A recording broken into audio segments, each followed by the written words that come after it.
ऐसा क्यों होता है? ऐसा क्यों होता है जब हम किसी इंसान से नया नया ताल्लुक बनाते हैं तो रात दिन राब्ते में रहते हैं, अपने लम्हे लम्हे की खबर देते रहते हैं।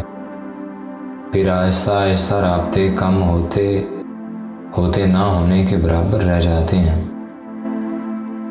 फिर बात करने का मूड भी नहीं होता। फिर एक वक्त आता है कि ताल्लुक ख़त्म हो जाता है। क्या सिर्फ तजस्सुस होता है एक दूसरे को जानने का?